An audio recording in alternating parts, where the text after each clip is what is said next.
උනදුවේ පුතේ එකමත් එක රටක බිනුලි කියලා ලස්සන සුරංගනාවියක් හිටියා. එයාට තිබුණ ලස්සන නිල් පාට පියාපත් දෙකක්.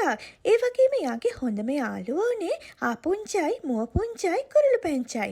හැබැයි එක දවසක් මේ වනාන්තරයේ සදහටම අඳුර වුණා. බිනුලි හුඟක් දුකින් ඉන්නකොට එයා මේ ගැන අහන්න වනාන්තරයේ පැරණිම සුරංගනාවි ළඟට ගියා. එයා කිව්වා වනාන්තරයේ තිබුණු මැණිකක් කවුරු හරි හොරකම් කරපු නිසා තමයි මේක වෙලා තියෙන්නේ කියලා. ඉතින් බිනුලි එයාගේ යාළුවොත් එක්ක ගොඩාක් තැන්වලට මේ මැණික හොයාගෙන තනියම යන්න තීරණය කරා. එයාට මෙහෙම මැණික හොයාගෙන යනකොට එයා දැක්ක මේ මැණික අරන් ඉන්න කෙනාව. ඒ වෙන කවුරුත් නෙමේ සර්ප පැටියෙක්. ඉතින් බිනුලි එයාට බොහොම ලං වෙලා හරි ආදරෙන් මේ මැණික ලබා දෙන්න කියලා කිව්වා. සර්ප පැටියා බිනුලිට මැණික දුන්නා. ඉතින් බිනුලි ආපහු ඒ මැණික අරගෙන ආහම කැලේ තිබුණා වගේම ලස්සන වුණා.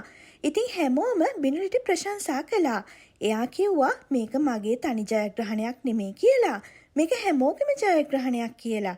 ඉතින් එදා ඉඳන් බිනුලි කිව්වා ආදරය, සෙනෙහස, මිත්‍රත්වය කියන එක මේ ලෝකේ ප්‍රබලම මැජික් එක තමා කියලා.